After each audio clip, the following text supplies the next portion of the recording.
दोस्तों, आज की ये कहानी बहुत ही महत्वपूर्ण और ज्ञान देने वाली है। इसलिए इसे बड़े ध्यान से सुनिए, क्योंकि इसमें छिपा है जीवन का एक बड़ा सबक कि कैसे एक साधारण लकड़हारे का विवाह राजकुमारी से हो जाता है। और पूरी कहानी इतनी रोचक है कि सुनते सुनते आपको मजा आने लगेगा।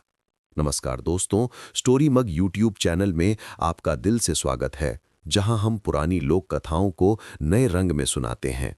बहुत पुराने समय की बात है। कांचनपुर नाम के एक राज्य में हरिया नाम का एक लकड़हारा रहता था, जो अपनी पत्नी और 3 बेटों के साथ खुशी से गुजर बसर करता था। उसके बड़े बेटे का नाम था रमेश, मझले का सुरेश और सबसे छोटे का रूपेश।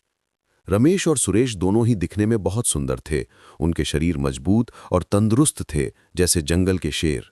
जबकि रूपेश शरीर से कमजोर था, उसका रंग सांवला था और वो दुबला पतला सा लगता था, जैसे कोई छोटा सा पेड़ का पौधा जो अभी बड़ा नहीं हुआ। घर में हमेशा रमेश और सुरेश की ही चलती थी, क्योंकि वे सुंदर और मजबूत थे। उन्हें हमेशा अच्छा अच्छा खाना मिलता, जैसे ताजा रोटी, सब्जी और दूध, और वे अपने मनपसंद के कपड़े पहनते, रंग बिरंगे और नए नए। लेकिन लकड़हारा और उसकी पत्नी भी अपने इन 2 बेटों से ज्यादा प्यार करते थे, जैसे वे उनके दिल के टुकड़े हों। वहीं छोटे रूपेश को हमेशा सूखी रोटी और फटे पुराने कपड़े ही मिलते, क्योंकि वो सांवला और कमजोर था। कोई उसे प्यार नहीं करता था। लेकिन रूपेश कभी शिकायत नहीं करता। वो हमेशा अपने आप में मस्त रहता, जैसे कोई नदी का पानी जो चुपचाप बहता जाता है। उसके बड़े भाई उसे मजाक में उड़ाते, उस पर हंसते, लेकिन उस पर कोई असर नहीं पड़ता। वो अपने भाइयों, माँ और पिता को बहुत प्यार करता, उनका सम्मान करता, जैसे वे उसके लिए दुनिया के सबसे कीमती रत्न हों। हरियार रोज जंगल जाता, जहां हरे भरे पेड़ों के बीच कुल्हाड़ी से लकड़ियां काटता, फिर बाजार में बेचता, और इसी से घर का खर्चा अच्छे से चलता रहता। परिवार खुशहाल था। लेकिन एक दिन हरिया बहुत बीमार पड़ गया। उसकी तबीयत इतनी खराब हुई कि वो बिस्तर से उठ नहीं पाता। जंगल जाना बंद हो गया, लकड़ियां लाना और बेचना सब रुक गया। घर में जो थोड़ा बहुत पैसा बचा था, वो धीरे धीरे खत्म होने लगा, जैसे रेत की घड़ी से समय निकल जाता है। फिर एक दिन लकड़हारे की पत्नी ने अपने सबसे बड़े बेटे राजेश को बुलाया और कहा, बेटा, तुम्हारे पिता बीमार हैं, घर का खर्चा मुश्किल से चल रहा है, इसलिए अब तुम्हें जंगल में जाना होगा, लकड़ियां काट कर बाजार में बेचना होगा, ताकि घर चले और पिता का इलाज हो सके। मुझे पूरा भरोसा है कि इस मुश्किल समय में तुम परिवार का साथ दोगे। माँ ने राजेश को अच्छा अच्छा भोजन बनाकर खिलाया, जैसे राजा को परोसा जाता है, और रास्ते के लिए पूड़ी और सब्जी बांध दी। साथ में एक कमंडल में दूध भर दिया। फिर कुल्हाड़ी देते हुए बोली, बेटा, जंगल में भूख लगे तो पूड़ी सब्जी खा लेना और ऊपर से मीठा दूध पी लेना।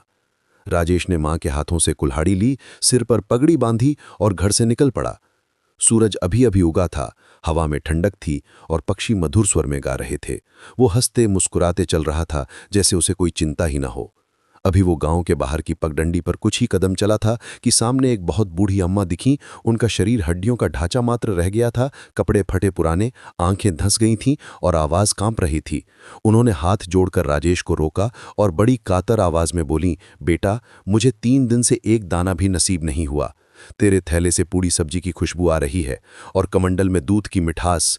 बस एक रोटी, एक ग्रास दे दे, भगवान तुझे राज देगा, तेरी हर मनोकामना पूरी करेगा। राजेश ने ऊपर से नीचे तक उन्हें घूरा, नाक सिकोड़ी और कड़क आवाज में बोला, अरे बुढ़िया, तू कितनी शातिर है, अपना पेट भरने के लिए दूसरों का हक मारती है। मैं तुझे खाना दूंगा तो जंगल में मैं क्या खाऊंगा? हट सामने से, चल भाग यहां से, मरना है तो मर, मुझे क्या। इतना कहकर उसने बूढ़ी अम्मा को धक्का दिया और आगे बढ़ गया। बूढ़ी अम्मा लड़खड़ाईं, आंसू उनकी झुर्रियों में लोटपोट होने लगे, पर उन्होंने कुछ नहीं कहा, बस धीरे से सिर झुकाकर एक तरफ हो गई। राजेश जंगल पहुंचा, थैला और कमंडल जमीन पर पटका और एक सूखा सड़ा पेड़ देखकर कुल्हाड़ी चलाने लगा। 2-4 वार किए ही थे कि अचानक कुल्हाड़ी फिसली और पूरी ताकत से उसके दाहिने हाथ पर जा लगी। तीखा दर्द पूरे शरीर में दौड़ गया, खून की लाल धारा फूट पड़ी। वो चीखा, आ बचाओ, पर दूर दूर तक जंगल खामोश था, बस कौवे काँव काँव कर रहे थे। किसी तरह खून से सना हाथ पकड़कर वो रोते कलपते घर लौटा। माँ ने दरवाजे पर उसे देखा तो कलेजा मुंह को आ गया। हाय राम, मेरे लाल को क्या हो गया? वो फूट फूट कर रोने लगी, फटाफट मरहम पट्टी की, जड़ी बूटी लगाई और बेटे को बिस्तर पर लिटाकर बोली, तू चुपचाप आराम कर, कुछ मत बोल। अगले दिन सुबह सुबह माँ ने अपने दूसरे बेटे रमेश को बुलाया। उसकी आंखों में आंसू थे, आवाज में दर्द। उसने रमेश का हाथ पकड़कर कहा, बेटा, तुम्हारे पिता बीमार हैं। अब तो तेरा बड़ा भाई भी जख्मी होकर लाचार हो गया है। घर में अनाज का एक दाना नहीं बचा। अब सारी जिम्मेदारी तेरे कंधों पर है। तू जंगल जा, लकड़ियां काट और बेच कर ला, नहीं तो हम सब भूखों मर जाएंगे।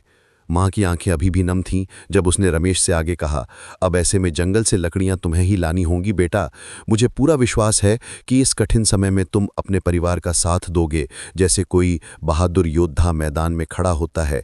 इतना कहकर माँ ने रमेश को प्यार से गले लगाया, फिर अच्छा अच्छा भोजन बनाकर खिलाया, जैसे कोई त्योहार का दिन हो। गर्म रोटियां, स्वादिष्ट सब्जी और मिठास भरा दूध, और जंगल के लिए थैले में पूड़ी और सब्जी बांध दी। साथ में कमंडल में मीठा दूध भर दिया, जैसे कोई अमूल्य खजाना दे रही हो। लकड़हारे की पत्नी ने रमेश के माथे पर हाथ फेरते हुए आवाज में उम्मीद भरी कहा, बेटा, जल्दी से जंगल जाओ, लकड़ियां काटकर बाजार में बेचकर आना। भगवान तुम्हारी रक्षा करेगा।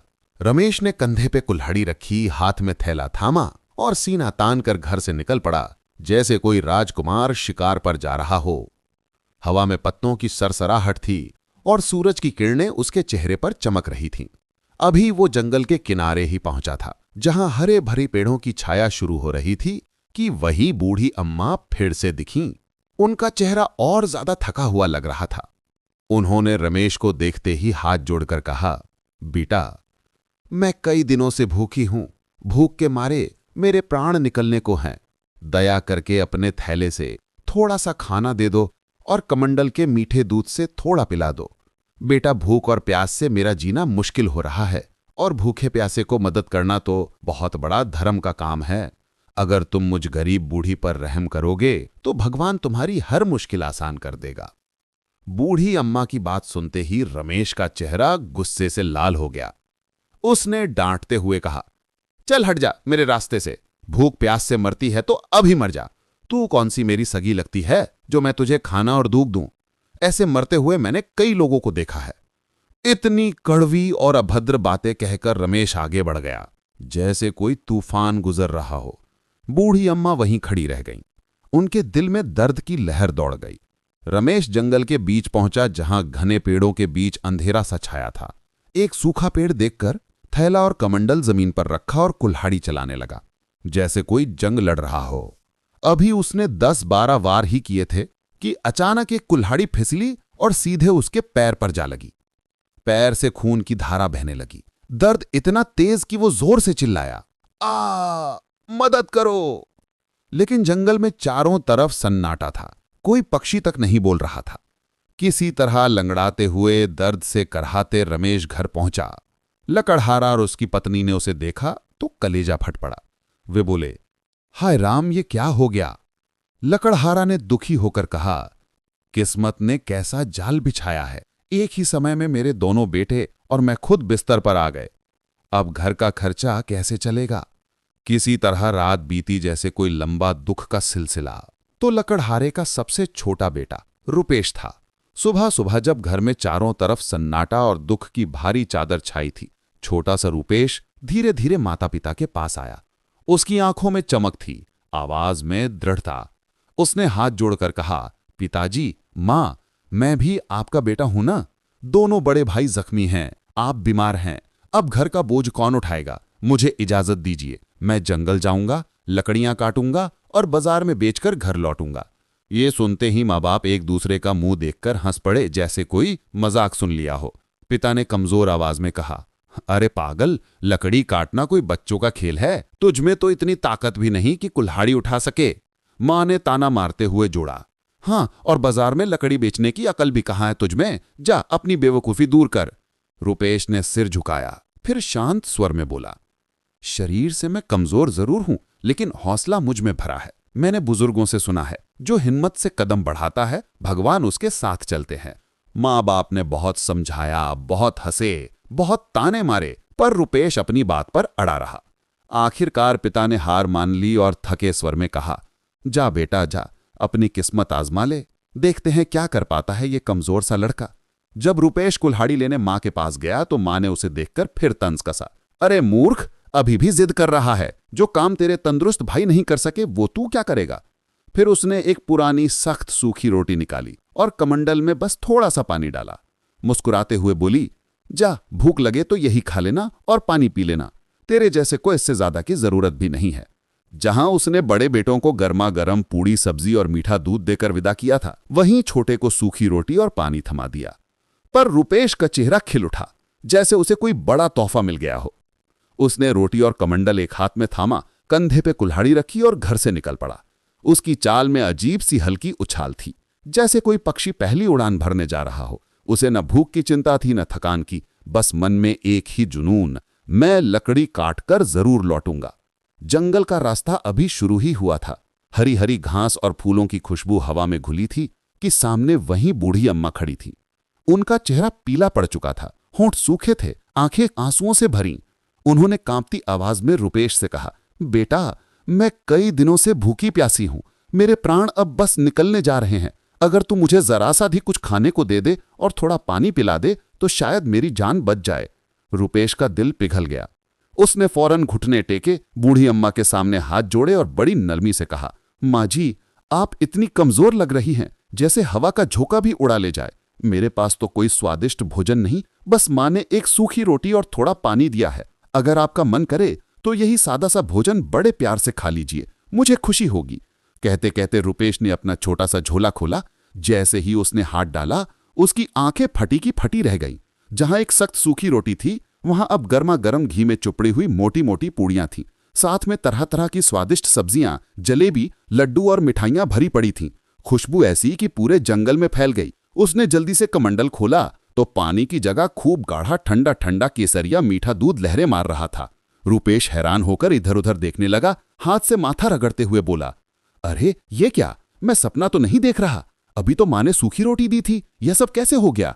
बूढ़ी अम्मा मुस्कुराईं। उनकी आंखों में चमक आ गई, जैसे सूरज बादल के पीछे से निकला हो। उन्होंने प्यार से रुपेश का सिर सहलाया और बोली, बेटा, ये सपना नहीं, सच्चाई है। तूने गरीब लाचार बुढ़िया पर दया की, इसलिए परमात्मा ने तेरी झोली तुरंत भर दी। सूखी रोटी पूड़ियों में बदल गई, पानी मीठे दूध में। याद रखना, जो दूसरों के लिए अपना टुकड़ा भी दे देता है, भगवान उसका पूरा खजाना लुटा देता है। रुपेश ने आंखों में आंसू भरकर बूढ़ी अम्मा को सबसे पहले गर्मा गर्म पूरियां खिलाईं, सब्जी परोसी, मिठाई दी और दूध का प्याला पकड़ाया। बूढ़ी अम्मा ने बड़े चाव से खाया, जैसे सालों बाद कोई राजसी भोजन मिला हो। खाकर उन्होंने आशीर्वाद दिया और फिर बोली, बेटा, तूने मेरी जान बचाई। अब मैं भी तुझे कुछ देना चाहती हूं, चल मेरे साथ। वे रुपेश का हाथ पकड़कर थोड़ा आगे चलीं। जंगल और घना हो गया था। एक बहुत पुराना विशाल पीपल का पेड़ दिखा, जिसकी जड़ें धरती को चीरती हुई लग रही थी। बूढ़ी अम्मा ने उस पेड़ की ओर इशारा किया और रहस्य भरी मुस्कान के साथ बोली, बेटा, जब मैं यहां से चली जाऊं, तू इस पेड़ को काटना। इसमें ऐसी चीज छिपी है जो तूने आज तक न देखी होगी न सुनी होगी। वो चीज तेरी किस्मत के सारे ताले खोल देगी। बस याद रखना, जो मिले उसे संभाल कर रखना। इतना कहते ही बूढ़ी अम्मा धीरे धीरे आगे बढ़ीं और पलक झपकते ही हवा में गायब हो गईं, जैसे कभी थीं ही नहीं। बूढ़ी अम्मा की आवाज अभी हवा में गूंज ही रही थी कि वे धुएं की तरह पतली होती चली गईं और देखते देखते जंगल की हरी तिमा में विलीन हो गईं। चारों तरफ सन्नाटा छा गया, सिर्फ रुपेश की धड़कनें तेज चल रही थीं। वो अकेला खड़ा था, पर अब अकेला नहीं लग रहा था, जैसे कोई अदृश्य हाथ उसके कंधे पर रखा हो। उसने गहरी सांस ली, दोनों हाथों से कुल्हाड़ी थामी और उस प्राचीन पीपल की ओर बढ़ा। दुबला पतला सांवला सा लड़का, जिसे घर में कोई काम का नहीं समझता था, आज उसकी आंखों में आग थी। उसने कुल्हाड़ी ऊंची उठाई और जोर से वार किया। हट, फिर दूसरा हट, फिर तीसरा। पसीना उसके माथे पर लटकने लगा, सांसें फूलने लगीं, लेकिन वह रुका नहीं। हर वार के साथ वह चुपचाप बोलता जा रहा था, माँ बाप के लिए, भाइयों के लिए, घर के लिए। आखिरी वार किया तो धड़ाम से विशाल पीपल की धड़ जमीन पर गिरी। धूल उड़ी, पक्षी उड़ गए और तने के बीच में एक सुनहरी चमक दिखी। रुपेश दंग रह गया। वहां बैठी थी एक छोटी सी चिड़िया, पर पूरी सोने की। उसके पंख चमक रहे थे, आंखें हीरे की तरह जगमगा रही थीं, चोंच मोती की तरह सफेद।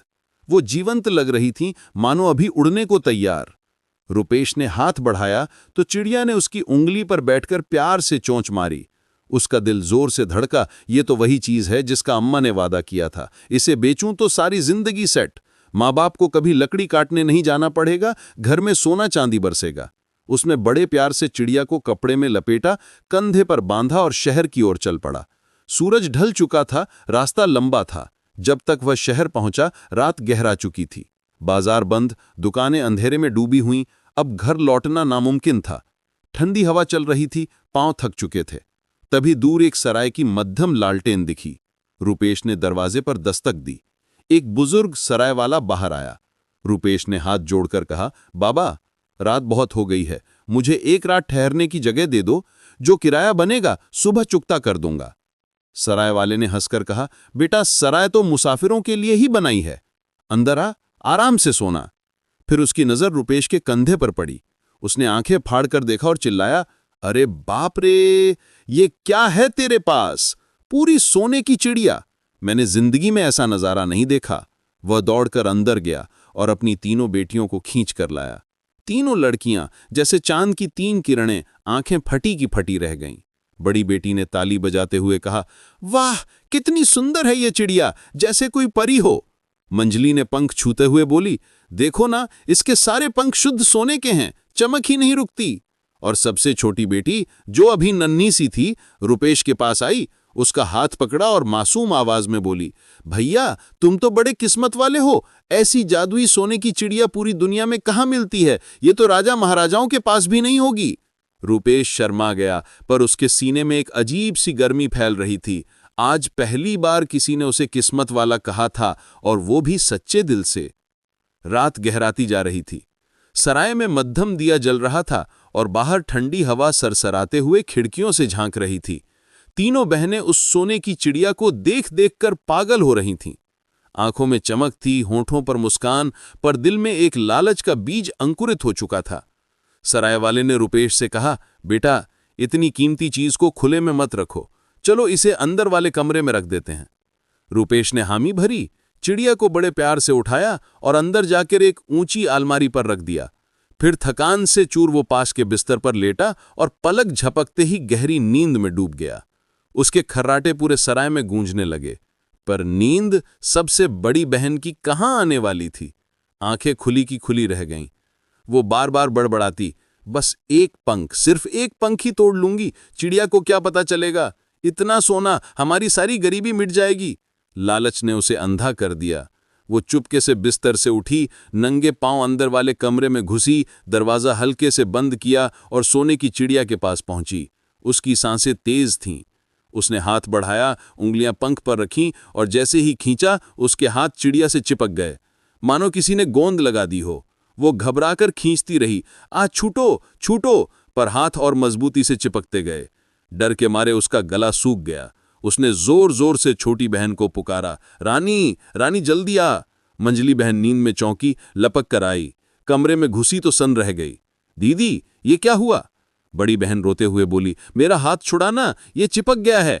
मंजली ने जल्दबाजी में चिड़िया पकड़ी और खींचने लगी। बस, क्या होना था, उसके दोनों हाथ भी उसी में चिपक गए। अब दोनों बहनें एक दूसरे को देखकर रोने चीखने लगीं। दोनों मिलकर सबसे छोटी बहन को पुकारने लगीं, गुड़िया, गुड़िया बचाओ। नन्ही गुड़िया रजाई उछालकर दौड़ी आई। अभी उसकी समझ में कुछ नहीं आया था। उसने मासूमियत से दोनों बहनों का हाथ पकड़कर खींचा और चिड़िया को दूसरा हाथ लगाया। पल भर में उसके नन्हे नन्हे हाथ भी चिड़िया से चिपक गए। अब तीनों बहनें एक साथ फंसी हुई थीं, जैसे कोई सोने का जाल बुन गया हो। रात भर वे रोती रहीं, चीखती रहीं, हाथ खींचती रहीं, पर चिड़िया टस से मस न हुई। तीनों की आंखें सूज गईं, गले बैठ गए, पर कोई फायदा ना हुआ। सुबह हुई, सूरज की पहली किरण सराय में घुसी ही थी कि रुपेश उठा। वो चिड़िया देखने कमरे में पहुंचा और वहां का नजारा देखकर उसके पांव जमीन में गड़ गए। तीनों बहनें आंखें लाल, बाल बिखरे, थकी हारी सोने की चिड़िया से चिपकी खड़ी थीं।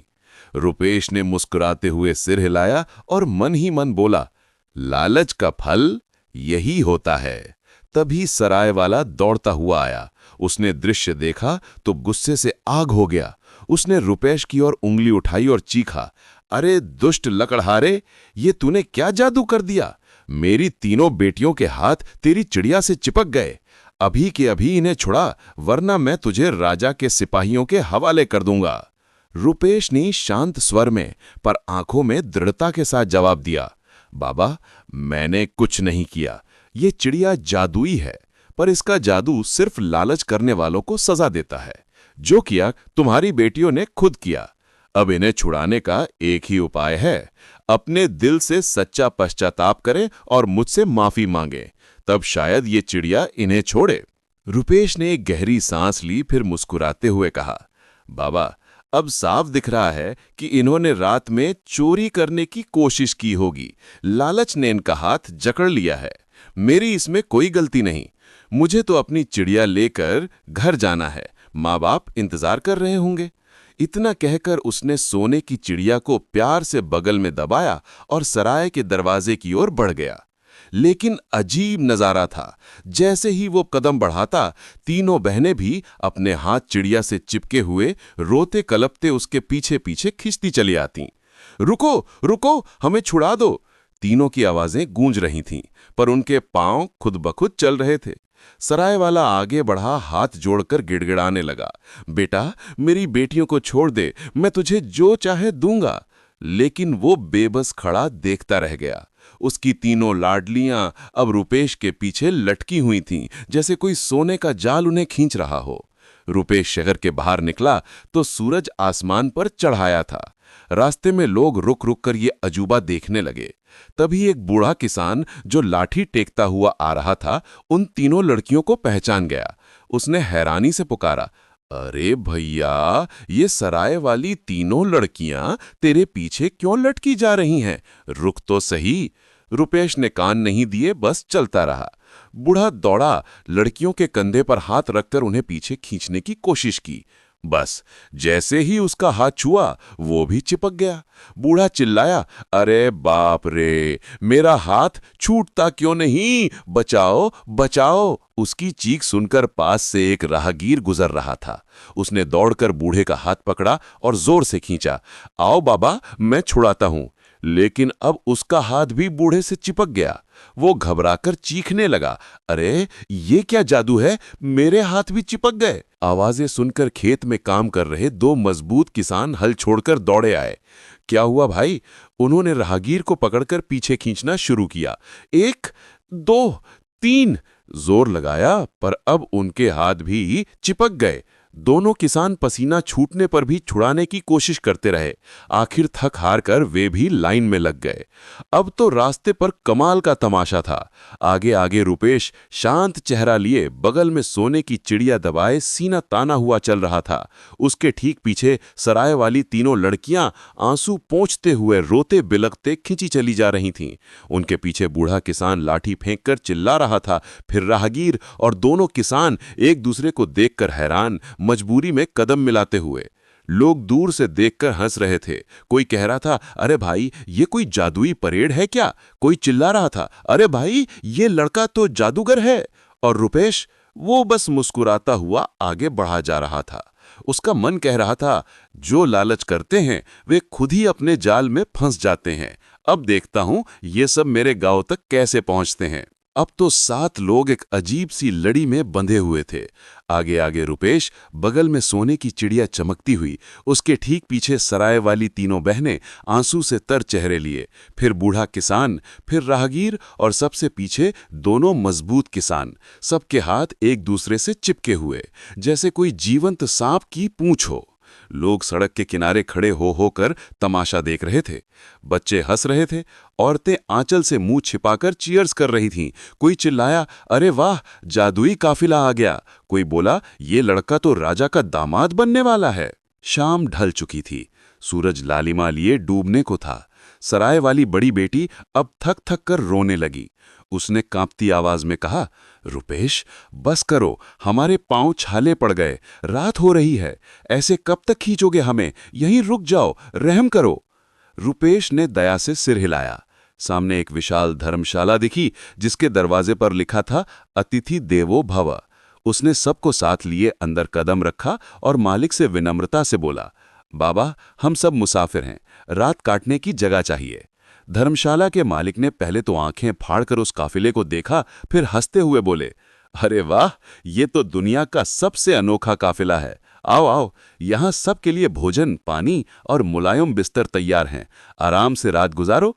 फिर उसने आंख मारते हुए जुड़ा, लगता है तुम लोग राजकुमारी को हंसाने आए हो। रुपेश चौंका।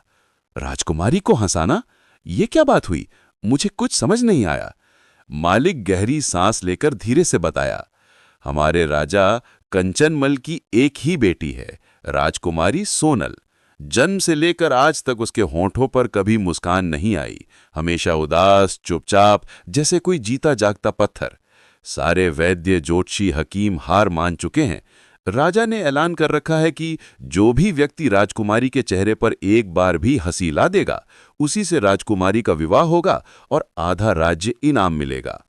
पर अब तक सैकड़ों आए, जादूगर, नाचने वाले, विदूषक, सब असफल होकर लौट गए। वैद्य कहते हैं अगर ऐसे ही रहा तो राजकुमारी उदासी के बोझ से बीमार पड़ जाएगी। और एक दिन मालिक ने सिर झुका लिया। रुपेश ने उस अनोखे काफिले की ओर देखा। 7 लोग एक दूसरे से चिपके, थके हारे, रोते कलपते। उसने हल्के से मुस्कुराते हुए मन में सोचा, शायद यही मौका है, शायद यही वो हंसी है जो राजकुमारी के चेहरे पर लौट सकती है। और धर्मशाला की छत के नीचे उस रात पहली बार सोने की चिड़िया ने अपने पंख फड़फड़ाए, जैसे वह भी कुछ कहना चाहती हो। मालिक ने आंखें नीची करके आखिरी बात कही, इसलिए महाराज ने पूरे राज्य में ढिंढोरा पिटवा दिया है कि जो भी व्यक्ति राजकुमारी सोनल के होंठों पर एक बार भी मुस्कान ला देगा, उसी से उनका विवाह होगा और आधा राज्य उसका हो जाएगा। सैकड़ों आए, बड़े बड़े विदूषक, नाचने गाने वाले, जादूगर, हंसोड़ कवि, सब के सब हार मानकर लौट गए। आज तक राजकुमारी के चेहरे पर एक कली भी नहीं खिली। रुपेश ने उस रात एक पल भी चैन से नहीं सोया। बिस्तर पर लेटे लेटे वह बार बार उस अनोखे काफिले की ओर देखता और मन ही मन हंस पड़ता। अगर ये 7 लोग चिड़िया से चिपके हुए राजकुमारी के सामने पहुंचे तो शायद 7 जन्मों की उदासी भी हंसते हंसते भाग जाए। यही सोचकर उसकी आंखों में चमक आ गई। सुबह होते ही उसने सोने की चिड़िया को प्यार से बगल में दबाया, सिर पर छोटी सी पगड़ी बांधी और बोला, चलो आज किस्मत का दरवाजा खटखटाने चलते हैं। फिर शुरू हुआ वो हैरत अंगेज जुलूस। आगे आगे रुपेश सीना ताना हुआ, बगल में चमचमाती सोने की चिड़िया और उसके ठीक पीछे 7 लोग एक लाइन में चिपके हुए, जैसे कोई जीता जागता, रोता चिल्लाता सांप हो। लोग रास्ते में रुक रुक कर पेट पकड़कर हंस रहे थे। बच्चे दौड़कर साथ साथ चलने लगे। राजमहल का फाटक दिखते ही पहरेदार की आंखें चौड़ी हो गईं। उसने तलवार साइड में रखी और हंसते हंसते बोला, अरे वाह भाई, ये क्या लाए हो? इसे देखकर तो पत्थर भी हंस पड़ेगा। रुक, मैं अभी महाराज को खबर करता हूं। 2 मिनट में ही दरबार में हलचल मच गई। राजा कंचनमल सिंहासन पर बैठे थे। जैसे ही रुपेश का काफिला दरबार में घुसा, सारी सभा सन्न रह गई। राजा ने पहले तो आंखें फाड़ी, फिर जोर से ठहाका लगाया। वाह, ये क्या अनोखा नजारा है! एक लड़का, सोने की चिड़िया और 7 लोग उससे चिपके हुए। ये तो हंसी का खजाना है। रुपेश ने आगे बढ़कर हाथ जोड़े और बड़ी नम्रता से कहा, महाराज, आपकी घोषणा सुनकर मैं अपनी किस्मत आजमाने आया हूं। मुझे पूरा यकीन है कि आज राजकुमारी के चेहरे पर मुस्कान लौट आएगी। बस एक बार इजाजत दें। राजा ने हंसते हुए इशारा किया। घंटियां बजीं। राजकुमारी सोनल को बुलाया गया। वह आईं, सफेद रेशमी साड़ी में, चेहरा उदास, आंखें नीची, जैसे कोई चांदनी रात में बादल छाए हों। सारी सभा ने सांस रोकी। राजकुमारी ने धीरे से सिर उठाया और जैसे ही उनकी नजर रुपेश के काफिले पर पड़ी, पहले होंठ कांपे, फिर गालों पर हल्की लाली दौड़ी और फिर हा हा हा हा। पहले छोटा सा ठहाका, फिर जोरदार, फिर ऐसा कि पूरा दरबार गूंज उठा। राजकुमारी हंसते हंसते दुगनी हो गईं।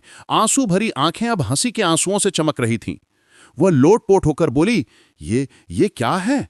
एक चिड़िया और 7 लोग चिपके हुए। मैं रुक नहीं पा रही। पहली बार राजकुमारी की हंसी दरबार में गूंजी। राजा खड़े हो गए। रानी की आंखों में आंसू आ गए। सारे दरबारी तालियां बजाकर हंसने लगे। 7 चिपके हुए लोग भी शर्म से लाल होकर एक दूसरे को देख हंसने लगे। सोने की चिड़िया ने भी पंख फड़फड़ाकर जैसे तालियां बजाई हों। राजा ने जोर से घोषणा की, बस आज से इस बहादुर और नेक दिल लड़के का राजकुमारी सोनल से विवाह होगा और आधा राज्य इसी का हो जाएगा।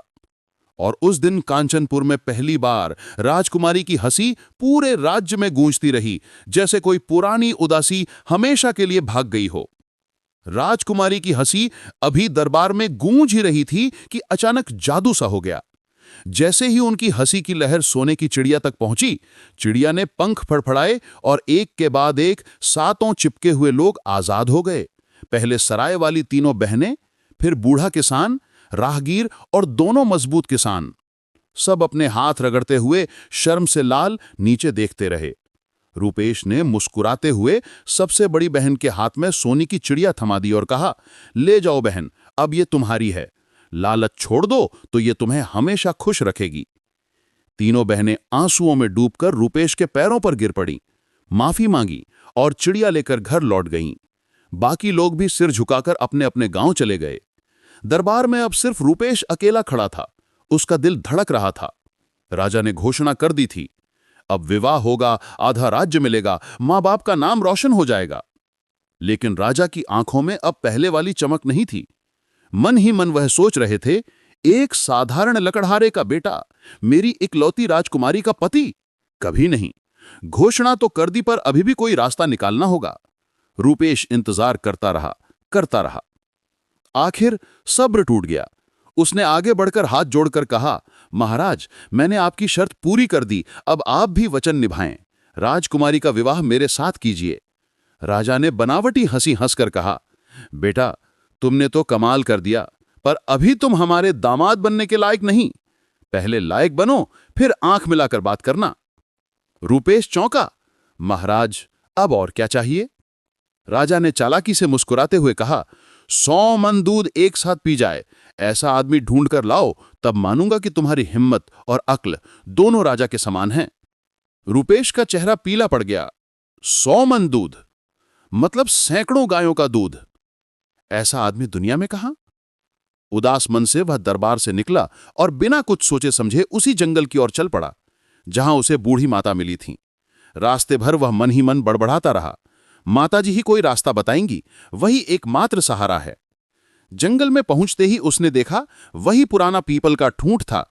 उसके नीचे वही बूढ़ी माता बैठी थी, पर इस बार रो रही थीं, आंसुओं की धारा बह रही थी। रूपेश दौड़कर उनके पास पहुंचा, घुटने टेके और बोला, माताजी, आप रो क्यों रही हैं?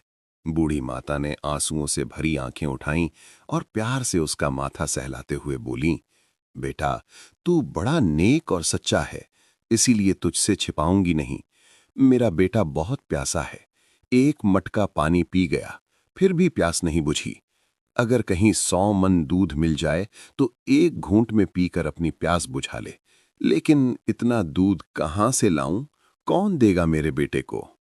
रूपेश के चेहरे पर पहले हैरानी, फिर खुशी की लहर दौड़ गई। वो हंस पड़ा और बोला, माताजी, रोना बंद कीजिए, मैं अभी 100 मन दूध लाता हूं। आपका बेटा जितना चाहे पी ले, एक बूंद भी कम नहीं पड़ेगी। बूढ़ी माता हैरान होकर बोली, बेटा, तू सच कह रहा है? रूपेश ने सीना तान कर कहा, पूरा राज्य भर दूध दे सकता है मुझे, बस आपका आशीर्वाद चाहिए। और उस पल जंगल में हवा भी रुक गई, जैसे कोई बड़ा चमत्कार होने वाला हो। रूपेश ने बूढ़ी माता के आंसुओं को पोंछा और उनके बेटे का हाथ थामा। वो लड़का नाटा सा पतला सा था, पर उसकी आंखें प्यास से लाल हो रही थीं। रूपेश मुस्कुराया और बोला, चलो भाई, आज तेरी प्यास हमेशा के लिए बुझा देंगे। दोनों राजमहल पहुंचे। दरबार में सन्नाटा था। रूपेश ने सीना तान कर कहा, महाराज, आपका आदमी हाजिर है, जितना दूध पिलाना हो पिलाइए, ये एक घूंट में 100 मन भी पी जाएगा। राजा ने उस नाटे लड़के को ऊपर से नीचे तक देखा और हंस पड़े। ये बौना सा लड़का, 100 मन दूध, मजाक है क्या? रूपेश ने शांत स्वर में कहा, महाराज, आप सिर्फ दूध मंगवाइए, बाकी ये खुद कर लेगा। राजा ने इशारा किया। सिपाही दौड़े। देखते देखते दरबार में दूध की बड़ी बड़ी बाल्टियां, मटके, हंडे लाइन से लग गए। पूरा 100 मन। सारा दरबार सांस रोके देख रहा था। नाटा लड़का आगे बढ़ा। उसने एक घूंट लिया, फिर दूसरा, फिर तीसरा। दूध की बाल्टियां एक के बाद एक खाली होती चली गईं। 10, 20, 50, 100, आखिरी मटका भी खाली। उसने पेट पर हाथ फेरा, डकार लिया और बोला, बस हो गया, थोड़ा और होता तो और पी लेता। दरबार में खामोशी छा गई। फिर हल्ला मच गया। अरे, ये इंसान है या समंदर? मंत्रीगण सिर पकड़कर बैठ गए। राजा की सूरत लटक गई। रूपेश ने नाटे लड़के को गले लगाया, धन्यवाद कहा और उसे विदा कर दिया। फिर राजा की ओर मुड़ा। महाराज, पहली शर्त पूरी, अब वचन निभाने की बारी आपकी। राजा ने होंठ चबाए। उसका चेहरा तमतमा गया। फिर बनावटी हंसी हंसकर बोला, ये तो बहुत आसान था बेटा, अब एक असली कठिन काम करके दिखाओ।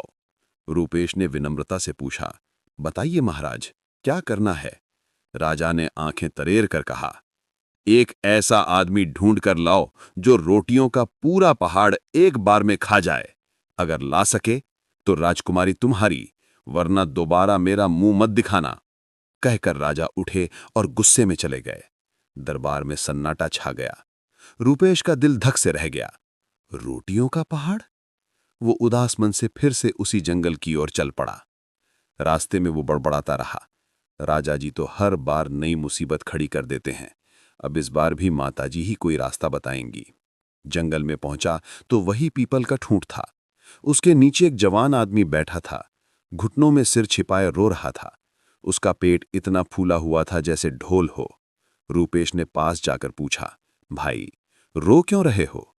उसने आंसुओं भरी आंखें उठाईं और बोला, भाई, मैं इस जंगल के सारे फल, सारी जड़ें, सारे पत्ते खा चुका, फिर भी भूख नहीं मिटी।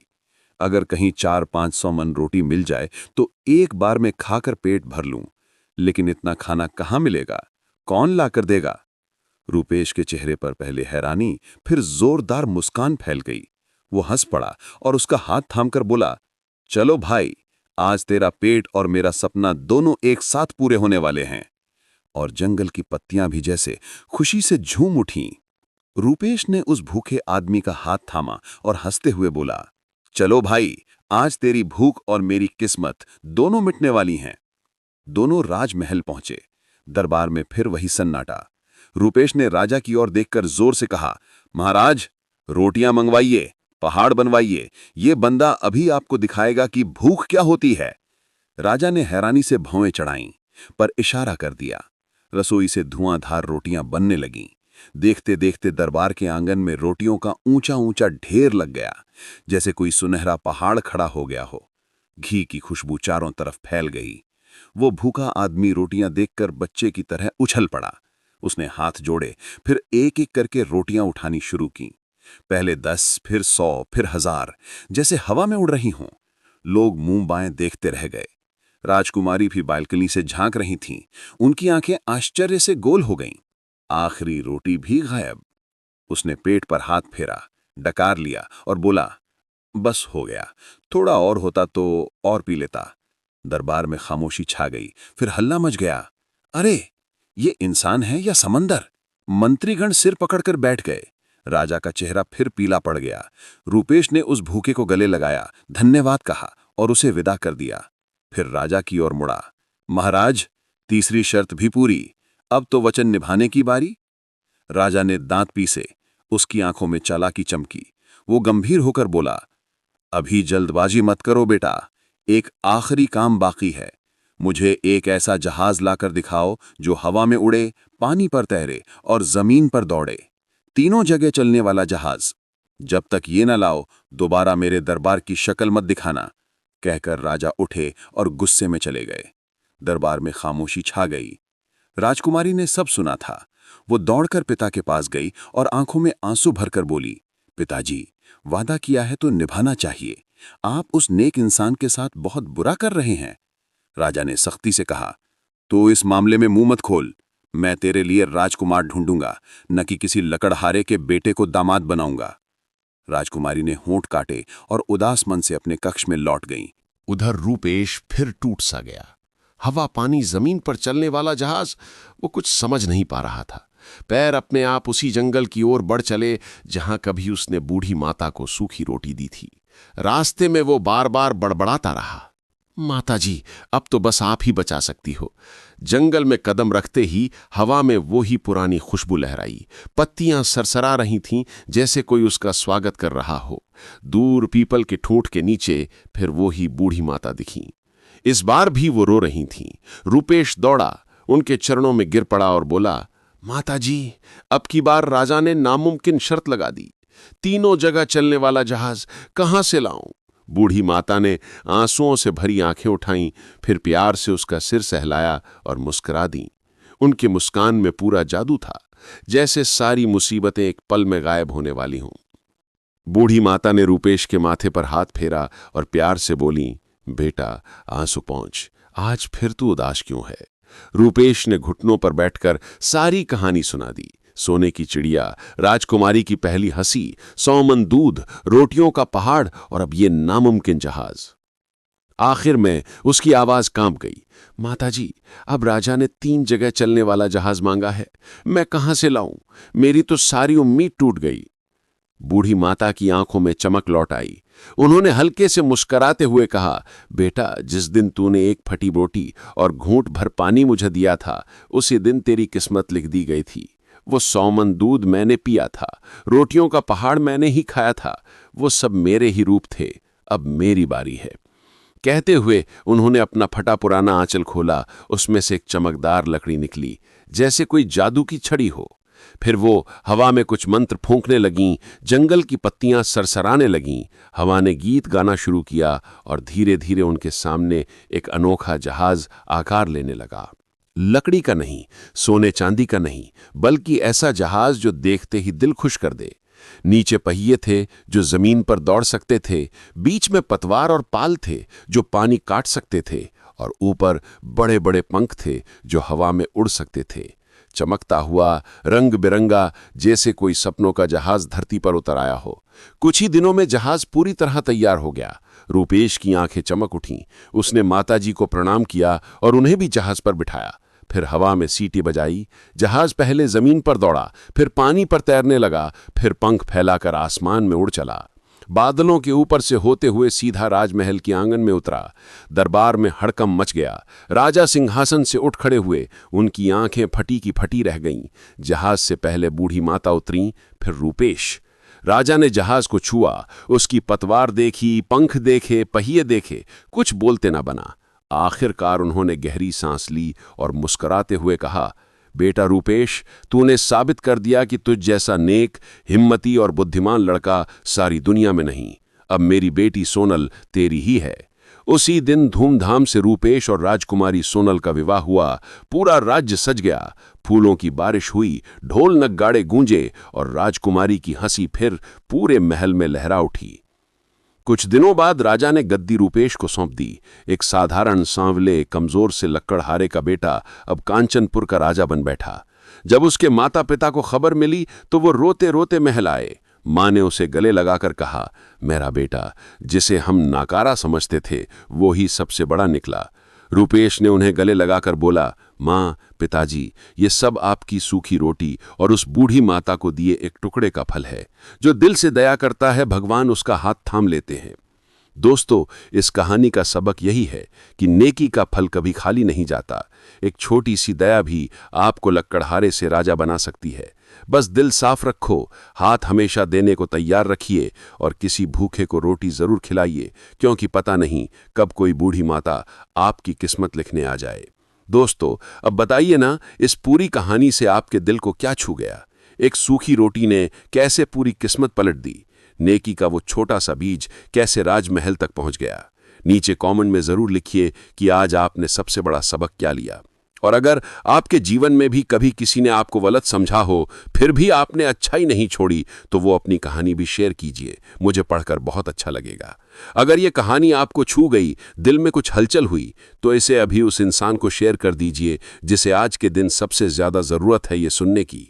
शायद कोई दोस्त जो हताश है, कोई रिश्तेदार जो मेहनत कर रहा है पर फल नहीं मिल रहा, या कोई बच्चा जिसे समझाना है कि अच्छाई कभी व्यर्थ नहीं जाती।